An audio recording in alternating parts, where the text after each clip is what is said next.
देखिए, पाकिस्तान की ट्रेजेडी ये रही कि इनकी लीडरशिप जो है ना, वो बाहर के गेम्स में ज़्यादा बिजी रही है और उन गेम्स द्वारा, अपनी ज्योग्राफी द्वारा पैसा ऐंठने में कहें या पैसा लेने में कहें, उसमें ज़्यादा बिजी रहे हैं निस्बत की अपने देश के अंदर infrastructure, economy, policies pay attention पे करके। ये पाकिस्तान का ट्रैजेक्टरी रही है ना। जहाँ तक बात रही कि ईरान विश्वास करता है कि नहीं करता मुनीर पे, डिपेंड करता है, नहीं करता शायद ज़्यादा, कोई किसी पे ज़्यादा विश्वास नहीं करता। पर एक बात है, पाकिस्तान और ईरान की वर्किंग रिलेशनशिप डिप्लोमेटिक लेवल पे बहुत पुरानी है। पिछले 40 सालों से अमेरिका में ईरान की एम्बेसी नहीं है। पाकिस्तान की जो एम्बेसी है उसके अंदर इरानियन इंटरेस्ट सेक्शन है। तो अमेरिका के अंदर जिनको ईरान जाना, वीज़ा या बर्थ सर्टिफिकेट वगैरह कुछ करना होता है, वो पाकिस्तान एम्बेसी में इरानियन सेक्शन पे जाते हैं।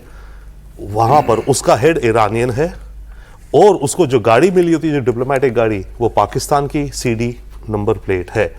तो बहुत लंबे समय से पाकिस्तान और ईरान की एक वर्किंग रिलेशनशिप है, उसमें कोई डाउट नहीं है on diplomatic level, right.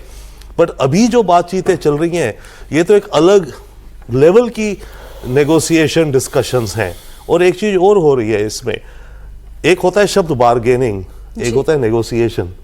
America इस समय ज्यादा बार्गेनिंग कर रहा है, अमेरिका नेगोशिएशन नहीं देख रहा है।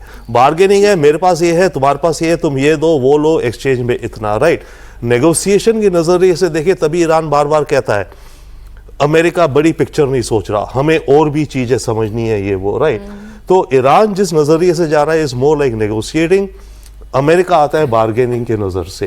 तो बॉटम लाइन ये है, फिलहाल में देखिए क्या होता है।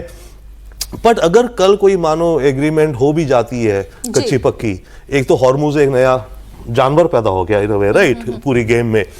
तो इसके बाद अगर सीज फायर रहती भी है, डील भी हो जाती है, तो पूरे मिडिल ईस्ट में तो माहौल तो टेंशन वाला ही रहेगा। गल्फ के सारे देश, उनको अंदाज हो जाएगा कि ईरान हावी है। चिंता की बात जो है वो हमेशा रहेगी कि ये तो जब ईरान चाहेगा तब वो दुनिया की बाह मरोड़ देगा, तब वो हॉर्मुज को ब्लॉक कर देगा, इसलिए इसका भी कोई स्थायी समाधान चाहिए।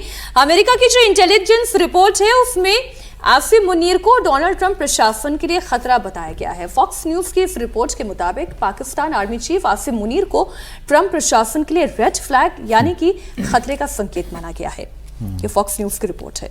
मुनीर के ईरान के टॉप सैन्य अधिकारियों के साथ पुराने रिश्ते हैं, अमेरिकी हितों के लिए वो खतरा पैदा कर सकते हैं। मुनीर के करीबी संपर्क में रहने वालों में कुड्स फोर्स के कमांडर कासिम सुलेमानी और IRGC के कमांडर हुसैन सलामी जैसे कमांडर भी थे।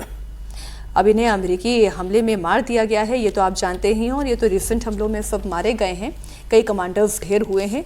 लेकिन ये जो कनेक्शन है प्रोफेसर त्रिपाठी जी, ये तो अमेरिका की चिंता बढ़ा सकता है। लेकिन अमेरिका ने तो पहले से इसे असेस कर लिया होगा, उनके पास तो इन्फॉर्मेशन पहले से होगी। देखिए, मेरा एनालिसिस, ये थिंक टैंक का एनालिसिस है जो आप दिखा रहे हैं, कल भी इस पर बात हो रही थी कि रेड फ्लैग बोला कि वो खतरा है उसके ट्रंप के लिए। आखिर मुझे समझ में नहीं आता कि आखिर क्यों खतरा होगा।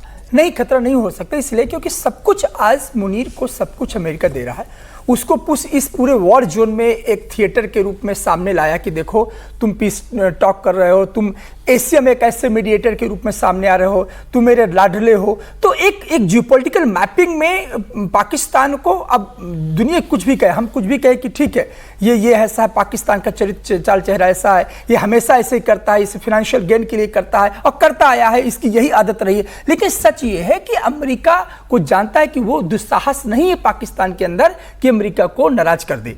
मुझे नहीं लगता किसी प्रकार का खतरा है। ये जो रिपोर्ट है, ये रिपोर्ट हो सकता है क्योंकि वो इसलिए क्योंकि इनफ्रिंज एलिमेंट पाकिस्तान के अंदर बहुत है, सत्ता के केंद्र बहुत है। एक क्विक राउंड ऑफ डिस्कशन पर मैं ले जाऊं, आपका छोटा सा इंटरवेंशन। हाँ, इसमें सी देखिए, अमेरिका को पता है कि मुनीर के अच्छे लिंक्स हैं IRGC के साथ टॉप लेवल तक, सुलेमानी से, तभी तो उन्होंने इनको हायर नहीं किया, तो इनको इनकरेज किया कि आप जाके बातचीत करो। तो मुनीर के बहुत अच्छे डीप लिंक्स हैं, रिलेशन लिंक्स हैं इनके रेवोल्यूशनरी गार्ड में, कुछ फोर्सेस में, तभी तो ये मैसेज पहुंचा पाया वहां तक। वहां पे भी फोन पे मैसेज थोड़ी जा रहा है। बिल्कुल ठीक बात सर, समय मेरे पास बहुत कम है, बस क्विक रिएक्शन मुझे चाहिए सर। वॉर या टॉक, दोनों में से क्या होने जा रहा है? पहली बात तो बातचीत होगी। अगर ये पॉइंट आपने बताया ये हमारे मिलिट्री पॉइंट ऑफ व्यू से ज़्यादा इंपॉर्टेंट है। आईआर ये क्यों कह रहे हैं कि मुनीर के आईआरजीसी के साथ रिलेशन है? वो DGISI और DGMI रह चुका है, उसके रिलेशनशिप आईआरजीसी के साथ थे और इसमें कोई शक नहीं। मगर क्या वो रिलेशनशिप का इस्तेमाल करके नेगेटिव अमेरिका की नेगेटिव जाएगा? नहीं जाएगा, क्योंकि अमेरिका के साथ पाकिस्तान के बहुत ज़्यादा हित हैं। IMF और वर्ल्ड बैंक से लोन लेना है और उसका नहीं, फाइनेंशियल एक्शन टास्क फोर्स से ग्रे लिस्ट से बाहर रखना है।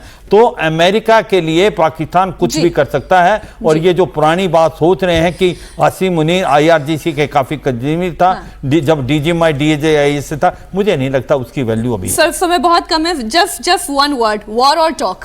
No, right now it could be extended also. By that point I forgot to say, ceasefire extend हो जाएगा because talk dates extend हो सकती हैं। टॉक डेट्स एक्सटेंड हो सकती है, सीज फायर एक्सटेंड हो सकता है, और अगर ऐसी परिस्थिति बनती है स्टेट ऑफ हॉर्मुज जल्द से जल्द खुले